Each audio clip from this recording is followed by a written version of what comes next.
Right, let's begin with insecurity and the need to stop the reign of terror in the country. Now, gunmen suspected to be kidnappers opened fire on two commercial buses and abducted scores of passengers near Ochonyi village along Abuja Lokoja highway. Well, a member of the vigilante group in the area who confirmed the abduction of the passengers said the gunmen came from the bush and shot the tires of two buses, which forced the drivers to stop. Paul, I want to start with you on this. You know, this insecurity situation has rather taken a new dimension. Will I say new dimension? Because this is something that we've seen over time now. But we want to understand, what are these factors fueling this recent or continued attacks, especially on our major highways? Well, I don't think there's anything new, because it's been a 14-year battle, with insurgents, bandit attacks, terrorism, and all of that. It's just that, you see, banditry, kidnapping is a thriving business. You understand? Nobody gives up a thriving business easily. I mean, from the perspective of those who are doing it, of course, from our perspective, it's criminality. You understand? It's criminality, it's despicable, it's condemnable, it's every bad thing you call it. But from the perspective of those who do it, it's a thriving business. It thrives, a multi-million naira business. So nobody gives up that kind of thing, that kind of business easily. Even willingly. Exactly. So willingly. So it is now incumbent on us who know that the thing is bad, we know that it's a crime, to make sure that we nip it in the bud. And if you read this story, if you follow the story, it was said that the police were on parole around that period, but they closed by 6 p.m. and these people the bandits struck to 7:33 p.m. or thereabout. Which that makes me think that those people waited till the police left, so that it would be easier for them to do whatever they want to do. I think what we actually need to do is, maybe the police need to maintain longer hours of surveillance in that area, in that particular area. It also means that the battle against banditry, terrorism, criminality in Nigeria is not yet over. We need to tighten our seatbelts.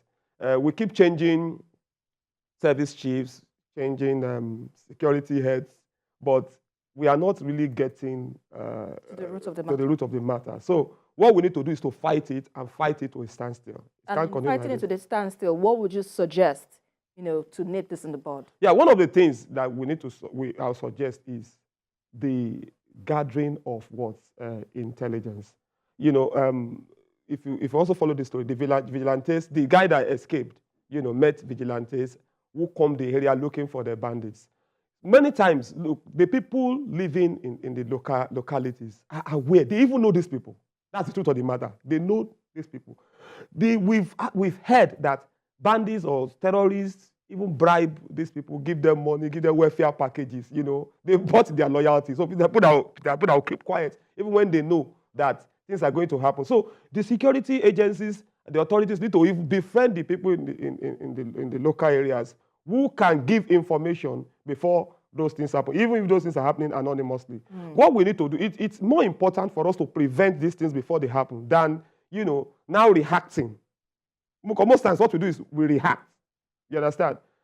We need to be more proactive in getting these things off. Indeed. Now, GKB, do you believe there are, like say, systemic issues that needs to be addressed, talking about this insecurity that we usually find on our highways more frequently than often? Well, you've just nailed the thing squarely. For one, the level of poverty in Nigeria will not really throw away such banditry, because it's expected that people must survive. While not condoning criminality, once you have a business that is thriving, people will throng into it. Number two, if the consequences are not really seen quickly, the other people just assume that that's the way of life and things for us to do. To me, the danger here is the news that the police closes at 6 p.m. It's not something that you want to hear, because security is a 24-hour assignment. People are supposed to be on shifts, according to be so. So once you say that the police will retire, we have to know what to do. That means that those plying those roads must ensure they were not on those roads after 7 o'clock. Because that means their safety cannot be guaranteed. And even with the vigilante there is a system where they can go around in circles to throw off the scent of those what they are doing, and that to me is the danger there. But I believe, like he said, there are two things we need to do. It's just like the Americans did when they first got to North America. The whites did. You look for scouts within the local population, people who know the terrain, who can study footprints, who knows exactly where it leads, and tell you the number of times, how many minutes ago that the person left. That's what you require. Intelligence not only by talking to them or giving them money, but by inculcating them and their style of something into your own system to ensure that once thing like this happens, you have people who can do the analysis in such a way that will tell you all the routes. I want to say routes. All the routes that is moving around the area. But if you just ignore the local population and you assume that you get intelligence from the cities, then I'm afraid we have to keep doing what we are doing, because you know the definition of insanity. It's doing the same thing I expect in a different result. Different results, yeah. Indeed. But in that being said, what do you think should be explored? You've mentioned some critical areas that the government needs to look at, but are we missing something here? Are we looking at perhaps another strategy that we haven't harnessed so that we can, deal with this issue headlong, because it's becoming a reoccurring incident? What are the countries with that amount of savannah, like us, what have they done to reduce crime? Have we studied that? Have we gone out of our way to look for countries? I do remember, sorry to cut in, I do remember that the president in his inaugural? In his campaign, that policy document said that there will be some sort of forest rangers combing the forest. I don't know what is happening. That was one of the measures he had in mind to, I had in mind. It was supposed to be a policy. It wasn't even a suggestion. It's a policy document, right?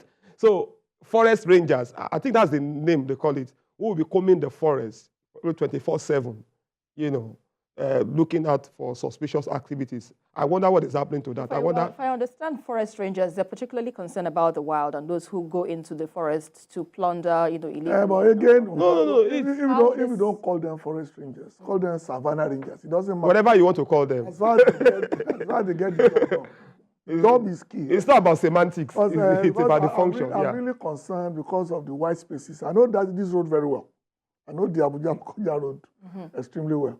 And I even know the area they are talking about. So usually it's a very lonely stretch of road that covers about 10, 20 kilometers. There you will not see any soul. Usually at that time of the night. So we expect that people at the level, some people have been employed, some people have been appointed. Let them do their job. It's been 100 days. Will be 100 days tomorrow. By now we should have the policy position paper ready before the House of Reps or the Senate. Exactly. Giving us the way forward as far as the security apparatus of that particular section is concerned. Because whether we like it or not, these people are making money from this. And unless we provide them with an alternative that will be as lucrative, or you make it so dangerous for them to do that they have to leave it. You can't keep talking about something that we know the answers. I think you made mention that poverty is a key underlying factor here. Poverty, yes, but some people are simply adventurous. Some people will see them as heroes. Don't forget that throughout history, one man's freedom fighter is another man's terrorist. It depends on the circumstance of the definition. So you have to look at the scenario basically. If they are part of the system, is it poverty that was driving them? If it was poverty, what else can be done to alleviate that? If that cannot be alleviated, what needed to be done? Do we need to use carrot and stick? Or, in my own opinion, go out to use all the stick that we can get until they are getting to the ground? Then we can now start working, because no country has been able to eliminate poverty. Right. No, it's everywhere. So no matter, don't believe what you see on TV screens or in movies. There are homeless people everywhere. Exactly. There are poor people everywhere. Even in there, is the capital of But the poverty. proportion are different. So the proportion is what we are looking at, or the ability to control the perception. So I don't think we can simply say we have to eradicate poverty totally before we stop banditry. That's not possible. First, they stop the banditry, make it unattractive, make it dangerous, make sure their lives will pay for the consequences. Now, if that is done, you can now move in the other direction and provide palliatives. All right, I understand we have a call. Austin calling us from Ojo here in Lagos. Austin, if you're live, please go ahead with your contribution. Good evening, sir. Good evening, ma. Good evening. It's too obvious. The issue of this kidnapping, banditry, or whatever called, is just like this Yahoo. That when money hits any bank, the federal government will not trace it because there's something, there's what they are gaining from it. Just like the way the Balogu said, Mr. Balogu, sorry for this. Okay. They are gaining a lot of things in it. How can you tell me that from Abuja to Lokoja, in open ground, police will leave by 6 o'clock and the banditry will come in and hit the road and collect the main passengers? What is happening in this country, for goodness sake? There's a lot that is happening. Nothing is happening in the bank that the federal government will not know. Nothing is happening in this country that the federal government will not know. I should ask these areas. All right. Thank you so much, Austin, for your contribution there. Paul, let's quickly have your final thoughts to build. Yes, I do agree with GKB that poverty is part of it. While the lords behind it are not poor, but they easily use people who are poor. You know why I think so? Because by the time they catch these people, arrest them, some of them, they look very ragtag. You know, whereas those who are behind it, the lords, the orgas, are faceless, the kingpins, you understand? So poverty is part of it. You know what he said reminded me of what happened in 2002. In 2002, there was Miss World riot in Kaduna. I was in Kaduna then. And then some people were caught.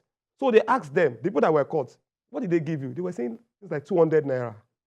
200 naira. Wow. You know, so these are people that live by the day. You know, once you just feed them, probably give them two or a bar or something, and then they are okay. So go kill. So there should be a lot of mindship, rehabilitation, reorientation.